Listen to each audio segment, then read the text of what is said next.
both of my parents and my grandparents were achievers. My mother worked for the school board of Philadelphia. So, you know, there were very specific rules, and there was a constant desire to be better. My father was an electrician and a refrigeration man. We would install supermarkets. You see the long freezer cases? That's what we would do every summer. And I always remember we didn't grow up with the sense that where we were was where we were going to be. You know, we grew up with the sense that where we were almost didn't matter because we were becoming something greater.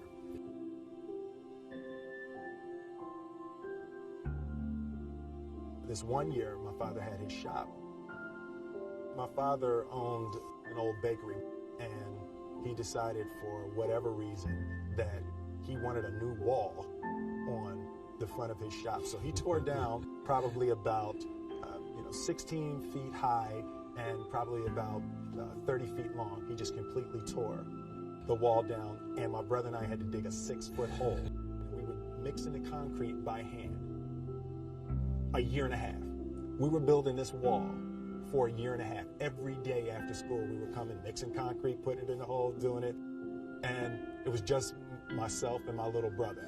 And I remember standing back, looking at that wall, saying, there's going to be a hole here forever.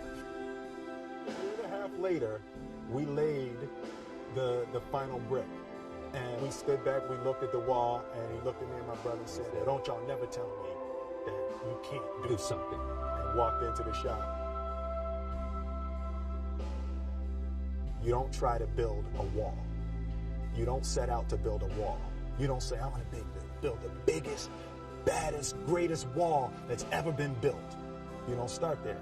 You say, I'm going to lay this brick as perfectly as a brick can be laid. There will not be one brick on the face of the earth that's going to be laid better than this brick that I'm going to lay in this next 10 minutes. And you do that every single day.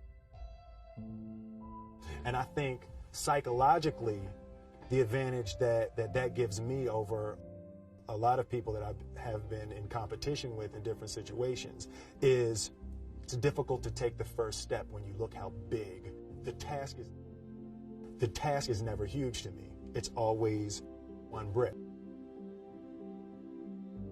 My biggest dream coming up was I wanted to hear one of my records on the radio.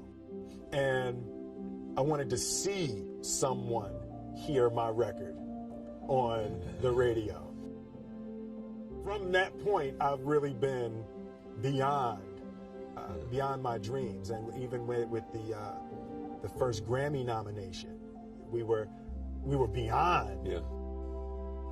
From that point, I've been trying to catch up with my dreams. But the reality has been so far ahead of what I would lay in the bed at night and say, wow, it would be wonderful if. I'm motivated by fear. That fear of fear. I hate being scared to do something. I hate that feeling of the feeling that I had before I had a meeting with Quincy Jones. I hated being scared, that I didn't want to even take the meeting. There were opportunities during when my first year as a rapper. Bill Cosby and the people on the Cosby Show had seen my music video and called me to come and try out for the Cosby Show. And just every time it was set up, for some reason, I couldn't make it.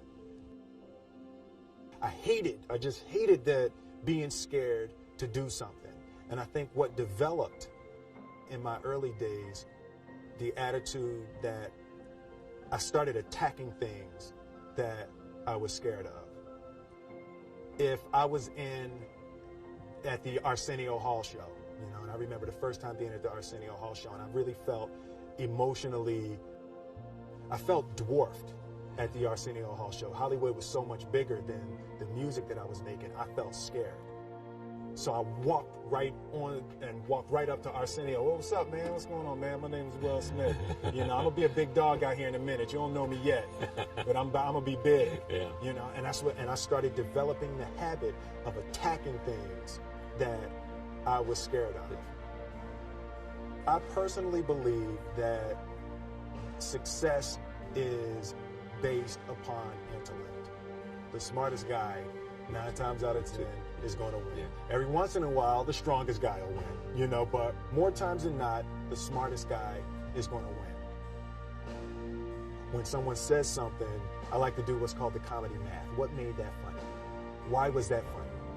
I have a natural desire to study people, to study greatness, you know. I'm not the best at anything. You know what I mean?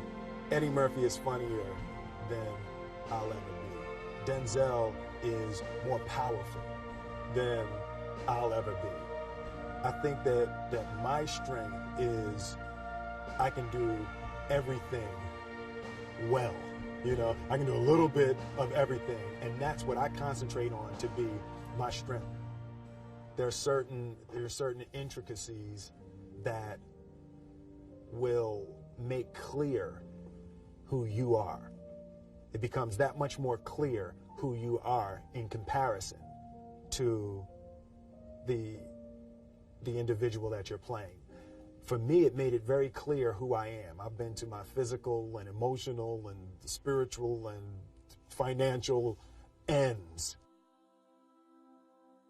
I absolutely feel that there are certain gifts and certain talents it would be spiritually criminal to only use to make money. There are certainly issues that are important to me and things that I've been blessed with the vehicle to be able to change, to be able to, as sappy as it may sound, make the world a better place. I learned that the truth is the only thing that's ever going to be constant. And you can't fear what might happen to you if you were to tell the truth. Because what happens to you if you don't tell the truth is worse than telling the truth will ever be. The definition of who I am is very clear to me, and it also redefines who I want to be. It's very simple. This is what I believe, and I'm willing to die for it. Period. It's that simple. You either believe it or you don't. And if you believe, you do what you need to do. And I think what happens is we make the situation more complex. There's a certain delusional quality that all successful people have to have. You have to believe that something different than what has happened. You have to believe that something different can happen. That's a huge part of me.